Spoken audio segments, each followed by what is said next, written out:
Mane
Atur giaran. Nuwun para kadang pamirsa sutresna budaya. Kagung miwah putri ingkang kinurmatan. Nyaturi sugeng siang. Saha sugeng pepanggihan kalian keluarga ageng. Sandiwara Ketoprak Wahyu Manggolo. Ingkang dipun pimpin panjenenganipun Bapak Mogol. Kanthi alamat Desa Tanjung Sari, Kecamatan Jakenan, Kabupaten Pati, Bumi Minatani. Keparenga ing siang menika, keluarga ageng Sandiwara Ketoprak Wahyu Manggolo badhe nedahaken salah satunggal cariyos pamundutan ingkang mawi era-erahan Joko Tani seri berangan tumurune Betari Sri.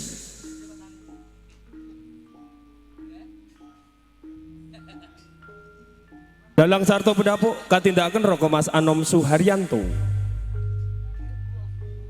asisten sutradara katindakan Adimas Eko Pranoto, ewon dene pangeprak ingkang dipun tindakan Bapak Suhardi. Saderenge pagelaran kita kawiwitan, badhe kula aturaken para paraga ingkang managani cariyos ing siang menika. Kelir sepisan gambaraken wonten ing kraton Sendang Gayam. Prabu Raja Muka ing siang menika kaparagani Raka Mas Andi Suratmin, Patih Sapi Gumarang, kaparagani Raka Mas Bagus Suyanto, Badok Basu, kaparagani Adimas Eko Pranoto,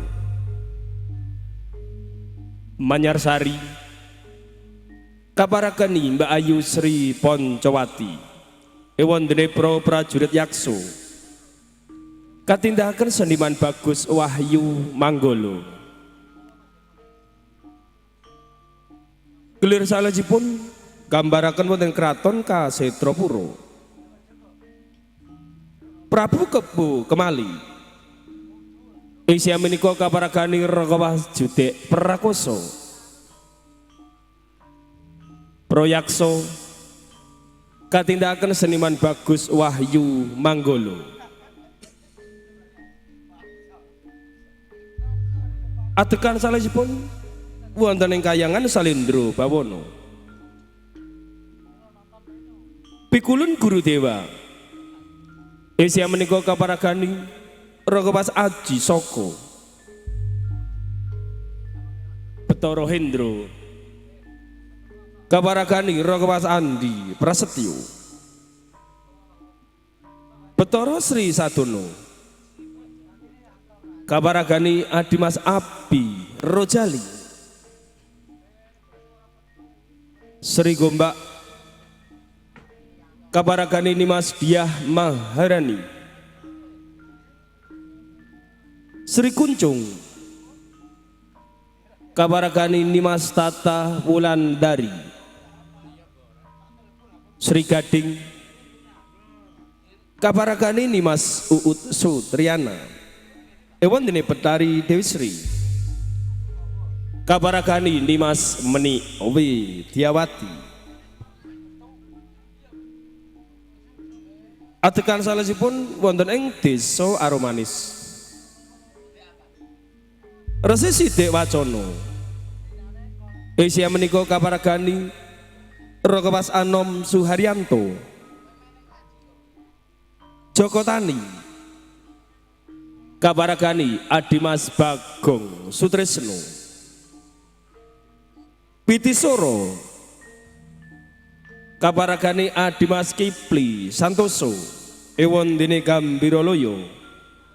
Ing siang menika kaparagani Adimas Abdul Sutopo. Erpat utawi dagelan ingkang badhe nglipur manah panjenengan sami. Panjenengan badhe dipun libur trio Pelawahyu Manggolo katindakan Cak Sendor, Adimas Rokim, sarto Bapak Mogul ewon dene emban katindakan si cium arum somplak kabiantu siswak indah kalola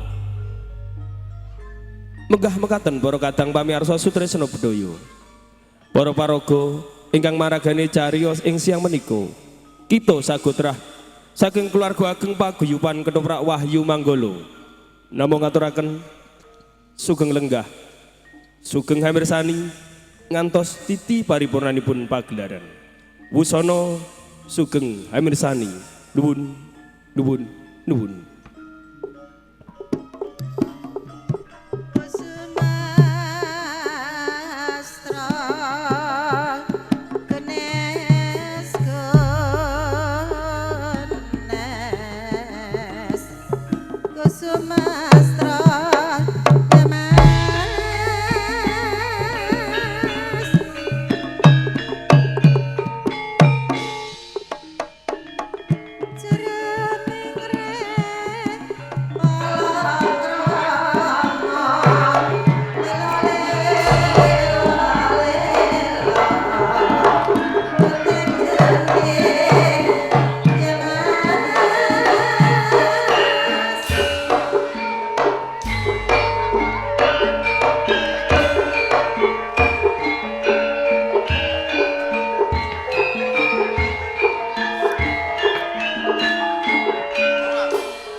pangestuning sun wae sira tampanana ya para yaksa.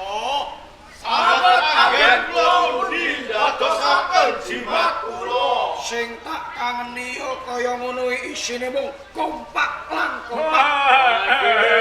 Wis nuwun Prabu. Padha kepenak monggon mulungguh ya. Silaken dawuh. Barang sitrote ate sapi kumarat. Kados pundi sinuwun Prabu? Selaku rasaning penggalihku kadiparan pawartane ing kraton Sendang Gayam kene teh. Kepareng matur sinuwun Prabu. Kahanan wonten negari Sendang Gayam. Sakmenika pagesanganipun para krajiman sami mugra-mugru pindho linabur madu Sendang Gayam ayom-ayom sarta tentrem sinuwun.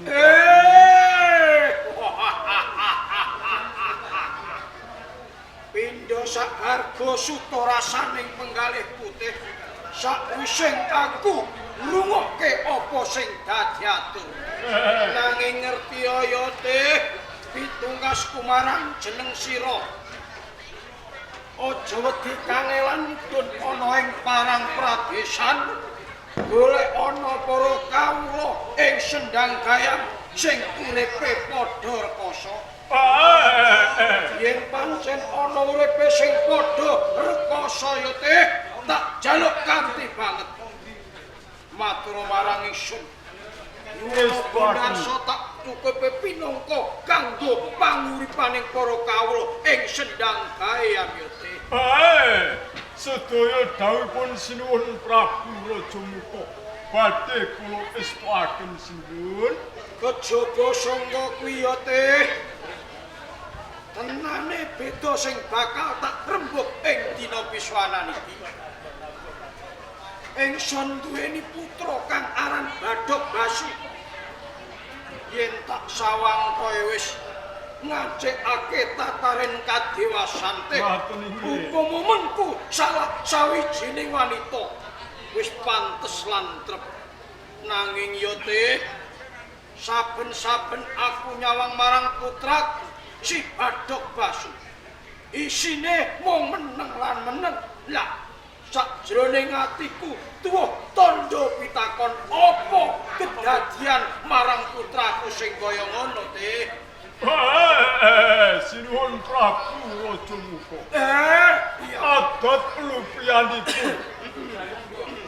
Kaneman menika saben-saben piyambahan mung tansah delik-delik ngrangkul dengkul. Iya piye teh? Isine mung grenang-greneng. Adat lupianipun kaneman kala wau kataman curiganing asmara sinuwun Prabu. Apa ya kaya ngono ya teh? Jalaran isine mung kendel lan kendel ora gelem kandha karo wong tuwa teh.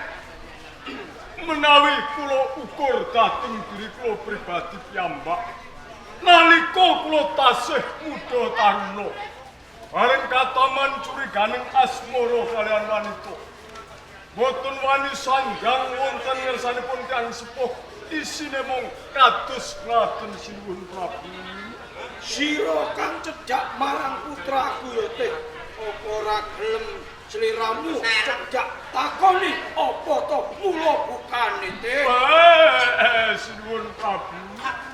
Ing mangkenipun menawi kula cakut kalian Den Mas Badhok Basu badhe kula emutaken saged-saged kula sinuwun. Sadurunge ingsun nilakake gonging panuwun dening sliramu ngerti marang putraning Sun Badhok Basu sing gegarane wong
aja nyiksa rasaku wong ayu leganono katresnanku wong ayu Cilaka sinuwun. Kanjeng Pangeran Bathuk Basu. Monggo dipun waspadakaken. Kula menika paman sapi Dumara. Lengkapan kini tresnaku sawiji sliramu. Luput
Sinuwun Prabu Raja Muka. Comoto disawang dirasake kebranan ing atiku mung kadaya gedhe tresnaku kang tumantuk lawan sira. Kanjeng Pangeran Bathuk Basu.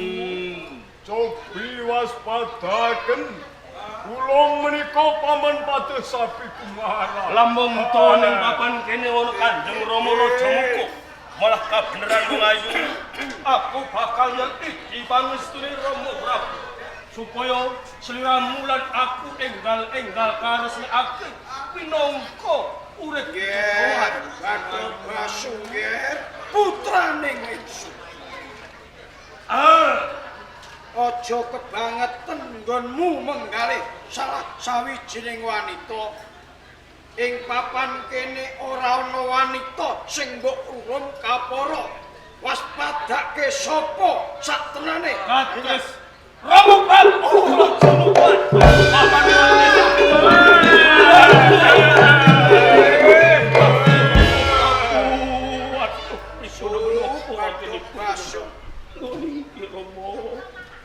Ya kene mung menggalih salah sawijining wanita wae kok ndadak kok rewangi kaya wong edan kang tinabuhan iki kepiye. Aduh, Rama Prabu jimat pepunden kula. Gampil anggenipun Rama Prabu ngendika kados mekaten Rama Prabu.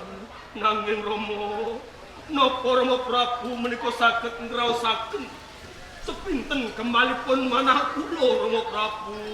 Aku ngerti apa sing kok penggalih nanging aja kebangetan kaya ngono kuwi ya Nger. Bathuk Basu. Rama Prabu jimat. Tenane wanita sing kok tresnani kuwi wanita salah sawijining priprayangan saka ngendi Rama Prabu. Wanita ingkang dados rumane ing manah kula menika sanes bangsanipun Raseksi lan Budi Sandi Rama Prabu. banjur sapa Bathuk Basu Boten sanes petarisi saking kayangan Salendra Bawana.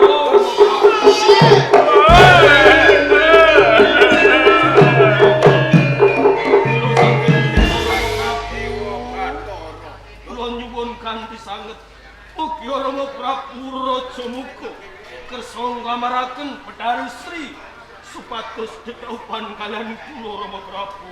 Nger Bathuk Basu. Nggih. Sliramu tak jarwani.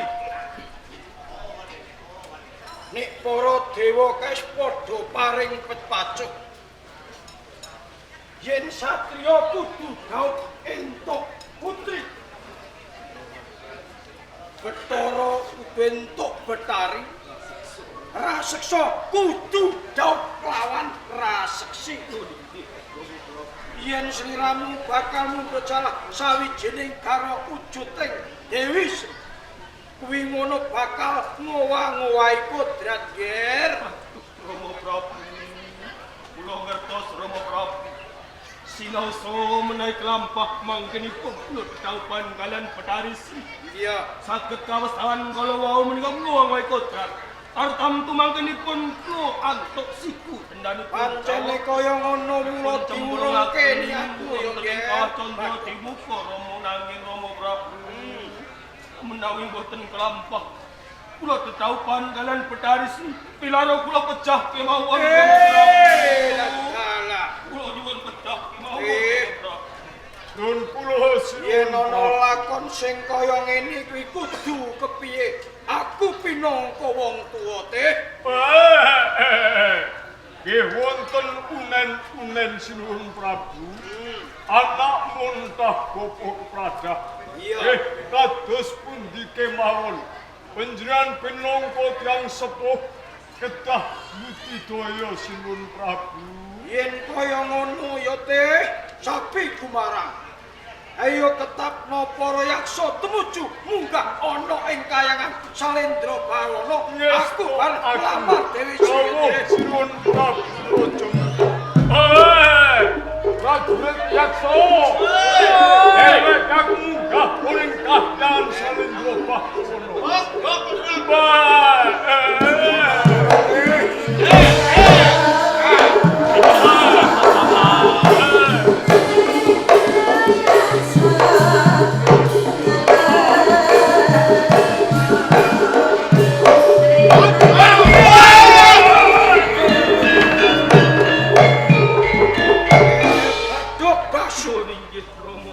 Ojo kendat-kendat munggah ing sanggar pamujan supaya kelakon apa sing dadi penjangkamu ya ger. Nggih kula badhe meminta kanugrahan dhateng Sang Hyang Wenang Rama Kaya Prabu. ngono. Bila saged kula bareng pamit Rama Prabu. Mas, kula ingkang sopan.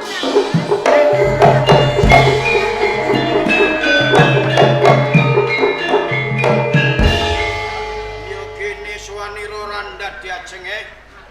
Nyuwun pangapunten Kang Mas, kenging menapa kula sowan wonten ngarsa panjenengan. Jalaran mriki kula badhe matur wonten ngarsa panjenengan Kang Mas. Bakal matur marang pun kakang. Menika leres Kang Kula Mas. sangkowi enggal matur ya diajeng. Panjenengan menika nak pinangka gantosipun tiyang sepuh. Iya. Lho, ing mriki kula sampun kepengin duwe bojo Kang Mas. Pengen diwengku salah sawijining priya. Menika leres Kang Mas. Banjur priya iku sing kok karepke ki priya sing endi? Priya kala wau jalma menungso limprah Kang Mas. Lah dalah. Jalma menungso. Menika Diajeng. leres. Sliramu aja nganti ngowang-ngowahi kodrat. Sliramu pawak diu. Yen sliramu ngowang-ngowahi kodrat tresna lan pengen daup kelawan lama ing jalma menungso, besok bakal entuk siku dendaning Jawata. Kapara Siadi dicemplungke ana ing kawah Candra Dimuka. Kang Mas Prabu sinaos ing mangkenipun kula menika pikantuk siku dendanipun Jawata. Ing mriki kula mboten menapa-menapa jalaran kula sampun tresna kalian priya kala wau Kang Mas. Aja kaya ngono ya diajeng. Mesake ragamu lan mesake marang pun kakang. Mboten kula sampun kayuyun kalian priya ingkang nami Joko Tani lare saking desa Wuwung. Mila kersa panjenengan menika ngupadhekaken Kang Mas. Diajeng. Pun kakang masa kabotan yen sliramu bakal ngupati si Joko Tani pinangka garwane. Dados panjenengan boten sagah Kang Pun Mas. kakang mopo diajeng? Neta ngaten panjenengan boten tresna kalian kula malih Kang Mas. Aja matur sing kaya ngono. Menika panjenengan boten kersa ngupadhekaken ingkang nami Joko Tani. Iya. Pareng kula badhe nguwati piyambak. Diajeng aja kaya ngono.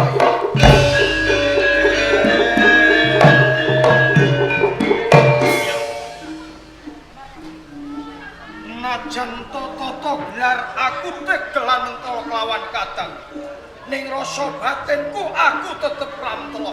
Jajeng tak awat-awati apa sing dadi laku.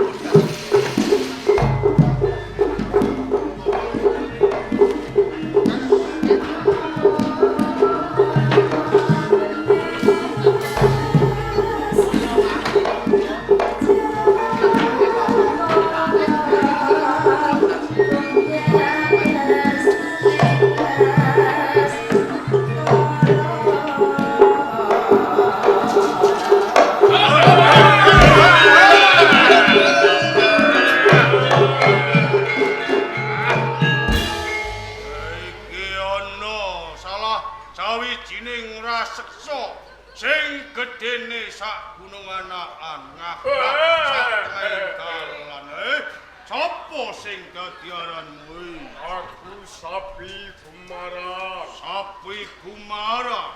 Banjur saka jenengmu? Aku Kebo Kemali saka ing Kasitrabu. Kebo Kemali. Sapi Kumara. Lember gegek mendulu matamu kaya kebo. Ana ing tengahing dedalan dur apa karepmu? Sakrane nganti aku temeka ing papan kene pancen. Aku kepengin munggah ing kayangan Salendra Bawana nglamar lan Dewi Sri. Kowe aja nyemu karo aku. Kumara. Sapi Kumara. Hak tenane aku ora nyemu marang jeneng sira Mahapara. Kuwi nyoto aku kepengin munggah ing kayangan Salendra Bawana. Mergo karepku dina iki aku go kepengin munggah ing kayangan Salendra Bawana. Nglamar Betari Sri. Piye? Kowe ngamar Dewi Sri?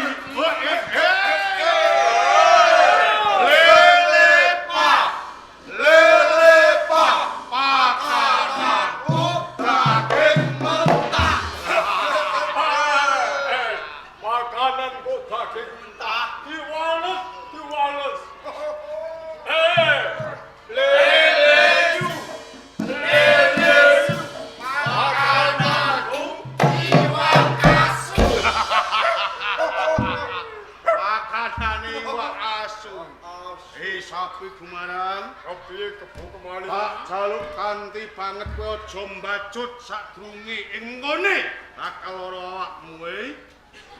Sapa wae sing dadi pepalangku kepengin munggah ing kahyangan Salendra. Iya. Rawe-rawe radas malangan.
janing yaksa mbok ajar sakarepmu dhewe iki piye?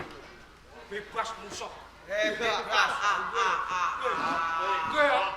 Bebas musuh. Iki lho. Iki. Wong nek nganggo ngene iki wong sing paling penting. Kowe ngerti?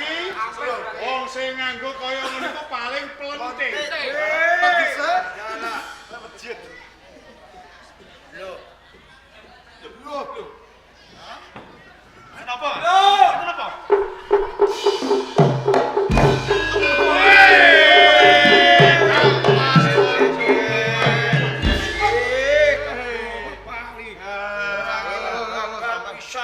bisa ketemu kelawan si Adi.